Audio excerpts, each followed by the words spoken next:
My name is Leela, and back in the year 2013, I was 23 years old living in the beautiful but very expensive city of San Francisco, California. I had moved there with big dreams of working in the bustling professional world, but I quickly found myself trapped in a nightmare of a job at a logistics and shipping company located in a cold gray building near the waterfront. I worked in a small office that always smelled like stale coffee and old paper, and the fluorescent lights above my desk hummed with a sound that felt like it was drilling into my brain every single day.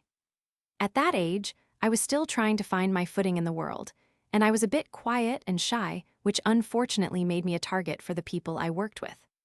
My bosses were two men named Mr. Henderson and Mr. Miller, who were both in their late 40s, and seemed to take a strange pleasure in watching the office dynamics turn sour.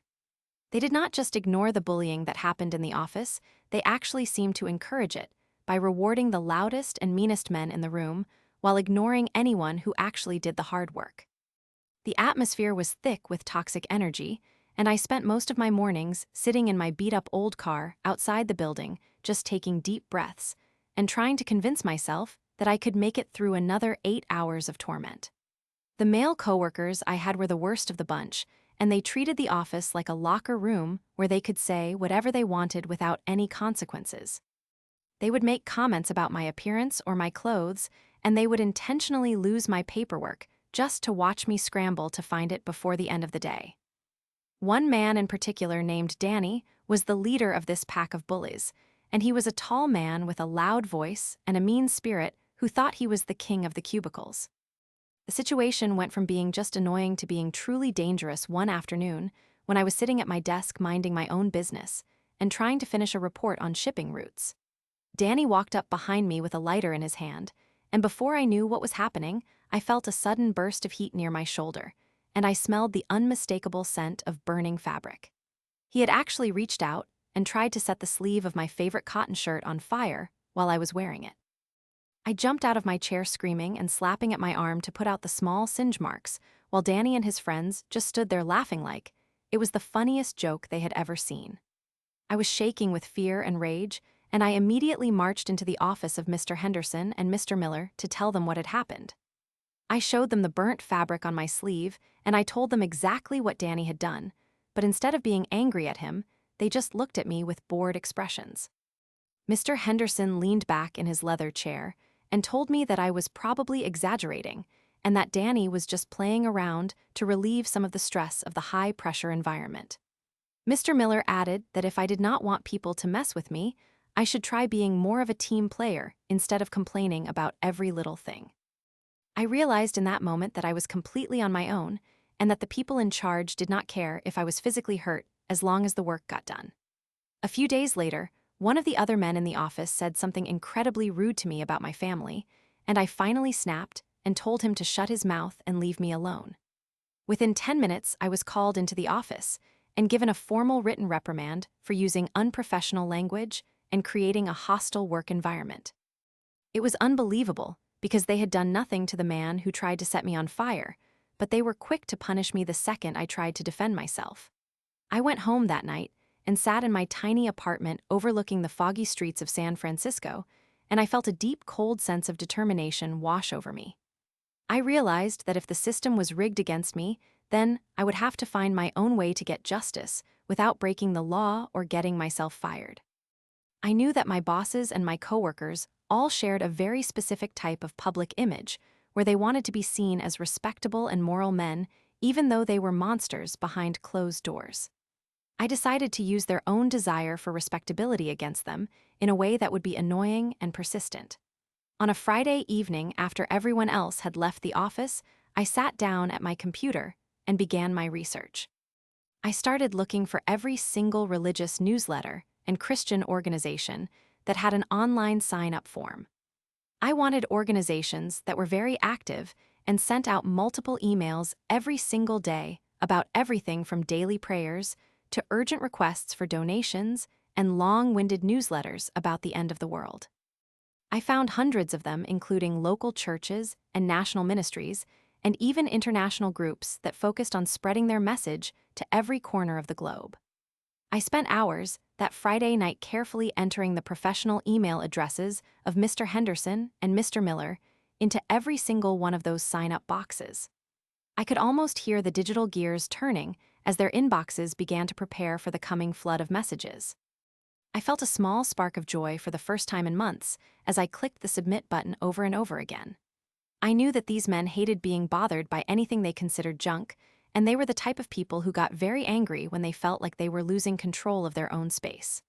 Over the weekend, I stayed home and relaxed knowing that the trap was set. When Monday morning rolled around, I arrived at the office early and took my seat, and I waited for the show to begin. About 30 minutes after the bosses arrived, I started hearing the sounds of frustration coming from behind their closed doors. I heard the constant dinging of email notifications coming from their computers, and eventually, I heard Mr. Henderson yell out in frustration about how much junk was in his inbox. They spent the entire morning trying to delete the messages, but for every one they deleted, 5 more seemed to appear because I had signed them up for so many different lists. They were shocked and confused about how this could have happened, and they spent hours complaining to the information technology department about a possible security breach or a virus. The information technology guy just shrugged and said that it looked like they had just been added to a lot of legitimate mailing lists, and there was nothing he could do to stop it other than telling them to unsubscribe from each one individually. I hid my grin behind my computer monitor and pretended to be very busy with my shipping logs. A few weeks later, the bosses decided to send out a company-wide email to everyone in the office regarding a new policy change, and they accidentally included the personal email addresses of all the employees in the carbon copy field instead of the blind carbon copy field. This gave me the personal email addresses of every single male coworker who had been making my life a living hell. I knew this was my chance to expand my operation, and I did not hesitate for a second.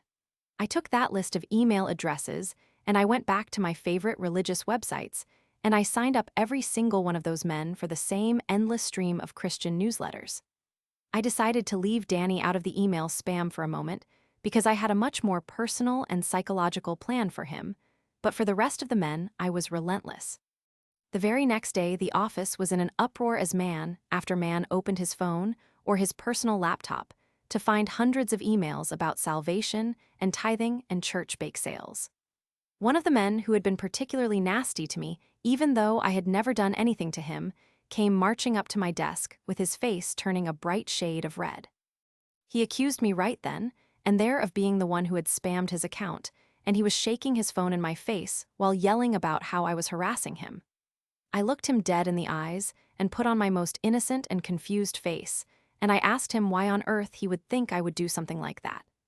I pointed out that I had never been nasty to him, even when he was physically and verbally attacking me in front of everyone. I asked him why I would waste my time signing him up for religious newsletters when I was so busy doing my work and his work too.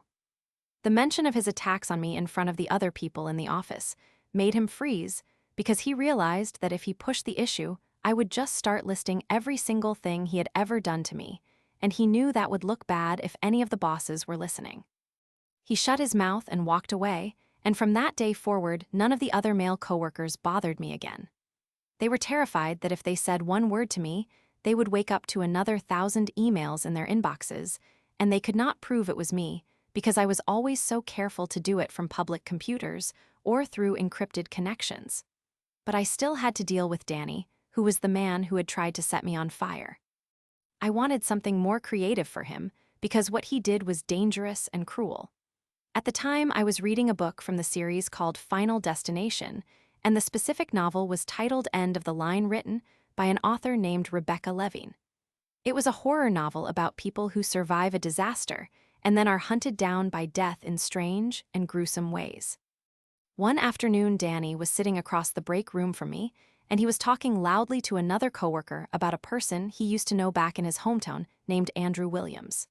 My ears perked up because I had literally just read a chapter in my book that featured a character with that exact same name. I looked down at the page and saw the name Andrew Williams printed right there, and then I looked at the main character of the book whose name happened to be Danny.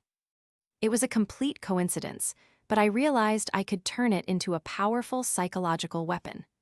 I waited for a moment when the room was quiet and I looked over at Danny and asked him if he had ever read the book I was currently holding. He looked at me with a sneer and said that he did not read books because they were for boring people. I just nodded and told him that it was very strange because I had just passed a part in the book that mentioned a man named Andrew Williams, and I asked him if he knew anyone by that name. Danny stopped laughing and looked at me with a confused expression and told me that he had just been talking about a guy he knew named Andrew Williams. I then showed him the cover of the book and told him that the main character was also named Danny and that the things that were happening to the Danny in the book were absolutely terrifying. I started describing the plot of the book to him in a very low and serious voice, telling him how the character Danny was being followed by an invisible force that was trying to kill him in accidents that looked like mistakes. I told him that in the book the character Danny had done something very bad to a woman, and now the universe was balancing the scales. Danny got very pale, and his eyes went wide with fear, because back then in 2013, there was almost no information about this specific book online, so he could not just search for it on his phone to see if I was lying. He honestly started to believe that I was some kind of witch, or that I had written the book myself, specifically to put a curse on him. He stammered and asked me if I wrote the book, and I just looked at him with a cold and blank expression, and asked him if he thought I would be working in this miserable office for such low pay if I were a famous published author. He could not find an answer to that, and he just backed away from me like I was a ghost. He never touched me again, and he never even looked in my direction for the rest of the time I worked there. The entire atmosphere of the office changed after that because the bullies were all too busy dealing with their flooded inboxes and their own superstitions to bother me. I stayed at that job for a few more months, just long enough to save up enough money to find a much better position at a company that actually had a functional human resources department and a culture of respect. On my very last day, as I was walking out of the building with my box of belongings, I saw Mr. Miller through his glass office door, and he was still hunched over his computer, frantically clicking his mouse, and trying to delete what I assume were hundreds of new emails about choir practice and Sunday school lessons. I walked out into the San Francisco fog and felt a lightness in my chest that I had not felt in a long time. I had learned that sometimes you cannot rely on the people in charge to do what is right, and that you have to find creative and quiet ways to stand up for yourself. I have been bullied many times in my life, starting all the way back in preschool, and I have always been the one who just took it and cried in private. But in 2013, I finally found my voice and my strength, and while I know that sending spam emails and using a horror novel to freak someone out might seem small, it was a huge victory for me. It taught me that I had power, and that I did not have to be a victim of other people's cruelty. I often think about Danny and the bosses, and I wonder if they ever figured out it was me, or if they still think that God was just really determined to get them to go to church that year. Either way, I am glad I did it because it gave me the peace I needed to move on with my life and find a place where I was valued and safe. Life in the city continued, and I grew older and wiser, but I will never forget the year I turned the tables on the men who thought they could break me. It was the easiest year I ever had dealing with bullies, because I stopped trying to play by their rules and started playing by mine. I think back on that version of myself, a 23-year-old girl who was just trying to survive, and I am proud of her for not giving up and for finding a way to fight back that did not involve becoming a monster like them.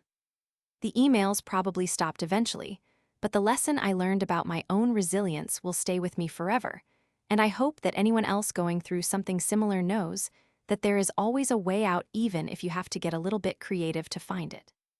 Looking back, I realized that the psychological impact of the religious emails was far greater than I could have imagined, because it made those men reflect on their own behavior even if it was just for a second. They were so afraid of being judged by a higher power or by their community that the mere presence of those messages made them second-guess their actions toward me. It was a perfect revenge because it was harmless in a physical sense, but it struck right at the heart of their insecurities and their hypocrisy. San Francisco is a city of constant change, and as I moved on to better things, I left that version of myself behind, but I always carry the memory of that victory in my back pocket like a lucky charm. I eventually moved to a different neighborhood and started a career that I actually loved, but whenever I see a Christian newsletter or a copy of a horror novel, I cannot help but smile a little bit to myself. I think about the look on Danny's face when he thought a book was predicting his doom, and I think about the sound of Mr. Henderson's computer dinging over and over again, and it reminds me that justice can be found in the most unexpected places if you're patient and clever enough to wait for it. The years have passed, and the technology has changed, but the basic truth remains that people who treat others with cruelty will eventually find themselves facing the consequences of their own actions. I am just glad that I was the one who got to deliver those consequences in such a memorable and effective way. Now, when I walk through the streets of San Francisco, I feel like a part of the city rather than someone who is just trying to hide from it, and that confidence came from the moment I decided I would no longer be a punching bag for people who did not deserve my kindness. It is a long journey from being a scared 23-year-old to being the woman I am today, but that office on the waterfront was the place where I finally grew up and realized that I was much stronger than I ever gave myself credit for. I hope that by sharing this story, someone else out there realizes that they have options and that they do not have to settle for being treated poorly by anyone, especially not by people who are supposed to be their leaders or their peers. The world can be a hard place, but it is also full of opportunities for those who are brave enough to take them, and sometimes a little bit of spam is all it takes to change your life for the better. I am still living in the San Francisco Bay Area, and I still love the way the fog rolls in over the hills in the afternoon. It reminds me that even the darkest and most confusing times will eventually clear up if you just keep moving forward. I have never seen Danny or my old bosses again, and I am perfectly fine with that because they were just a small chapter in a much larger and more exciting story that I am still writing every single day.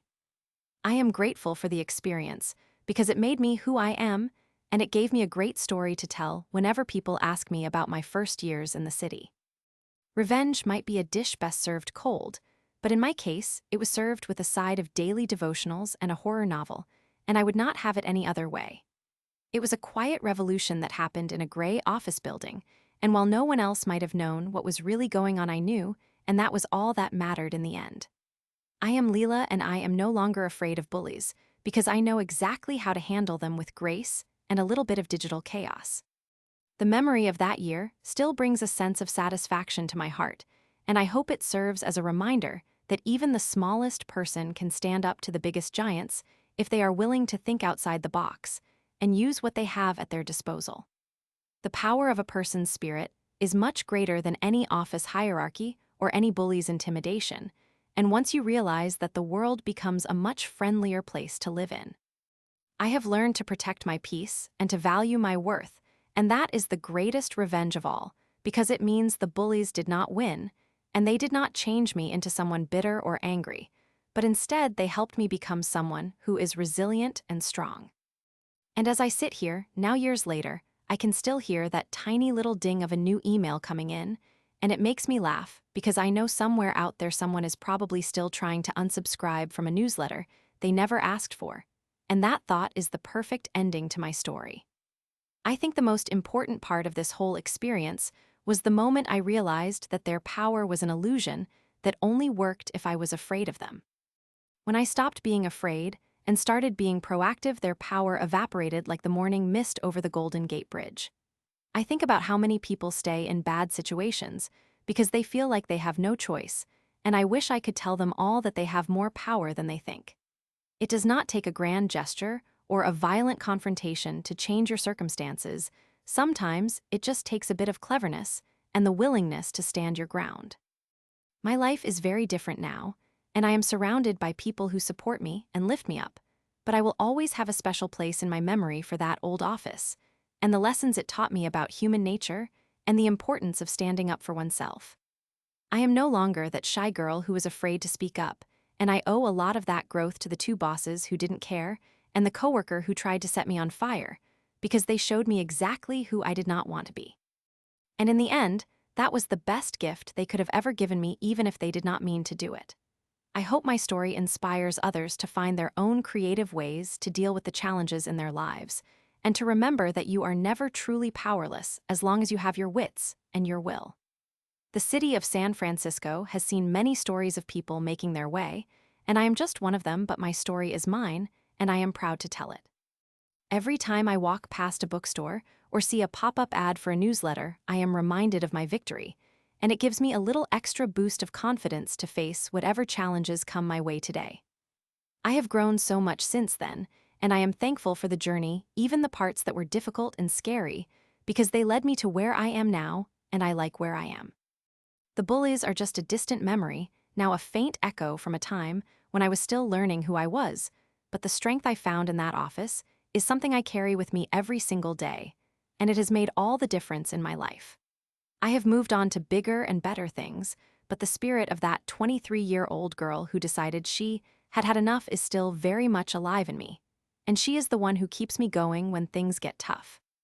I am grateful for the chance to tell this story and to reflect on how far I have come since those days in the logistics office. It is a reminder that no matter how hard things get, there is always a way to turn it around and find your own path to peace and justice. I am Leela, and I am the hero of my own story, and that is something that no bully or bad boss can ever take away from me. I hope that the text-to-speech voice reading this emphasizes the feeling of triumph, because that is what I feel every time I think about this. It was a long road, and it was not always easy, but it was worth it to find my voice and to stand up for what was right. The silence of the office in the months after my revenge was the sweetest sound I have ever heard, and I will never forget the feeling of walking out of that building for the last time knowing that I had won on my own terms. My journey continues, and I am excited for what the future holds, but I will always look back on that year in San Francisco as the time I finally became the woman I was meant to be. I think about the many other women who have faced similar treatment in the workplace, and I hope they find the courage to protect themselves and to demand the respect they deserve. We all have a right to feel safe and valued in our places of work, and if the people in charge will not provide that safety, then we must find a way to create it for ourselves. My revenge was not about being mean, it was about setting a boundary and showing those men that they could not treat me however they wanted without there being a response.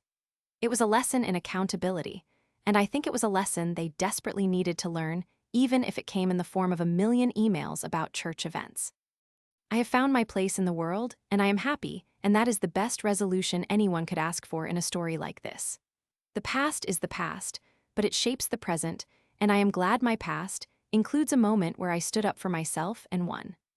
I will always remember the clicking of the mouse and the look on Danny's face, and I will always smile because I know that I was the one who had the last laugh in that gray building by the bay.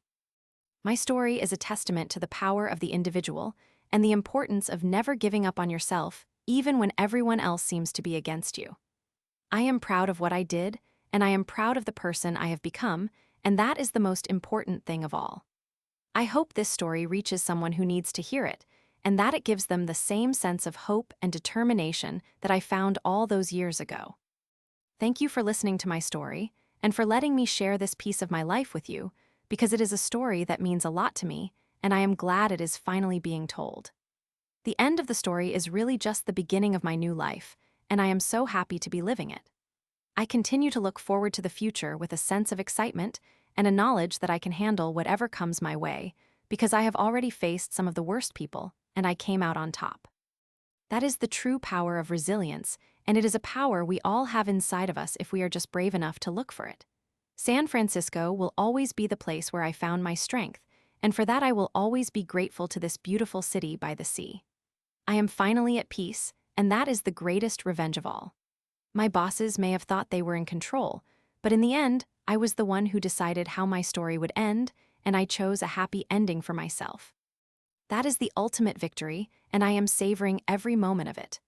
I have found that when you stand up for yourself, the world has a way of opening up for you, and that is exactly what happened to me.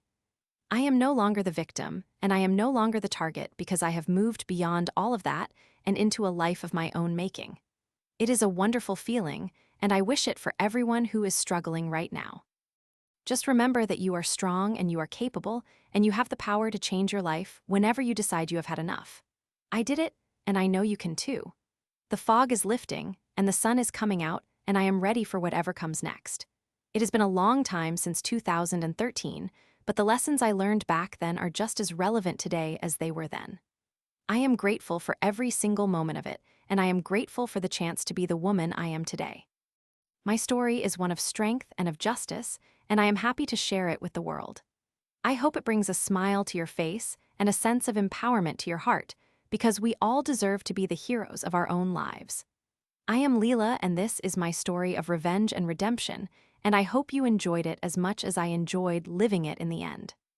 The final chapter of my time at that company was one of quiet confidence, and I am glad I can look back on it with a sense of pride instead of a sense of shame. I am free, and I am happy, and that is all that matters. Thank you again, and remember to always stand up for yourself, no matter what the cost may be, because your peace of mind is worth more than any job or any bully's approval. I am living proof that you can come out the other side of a bad situation and be stronger for it, and I hope my story helps you find your own strength and your own path to a better life. The world is waiting for you, and you have everything you need to succeed right inside of you. Go out there and show them what you are made of, and never let anyone tell you that you are not enough. You are powerful, and you are brave, and you are going to do great things. I know I am, and I am just getting started. The fog may be thick sometimes, but it always clears, and the view from the top is always worth the climb. I am Leela, and I am finally where I am supposed to be, and it feels amazing. My revenge was just a small step on the way to my larger goal of being happy, and I have achieved that goal and so much more. I hope you find your own version of happiness and your own way to win, because you deserve it. We all do. And that is the absolute truth of the matter. I am finishing this story with a full heart and a clear mind, and I am ready for the next adventure. I hope you are too. Goodbye for now, and stay strong, and always remember that you have the power to change your world one email at a time, if that is what it takes. I know I did, and I would do it all over again if I had to, because it was the best thing I ever did for myself. And that is the end of my story.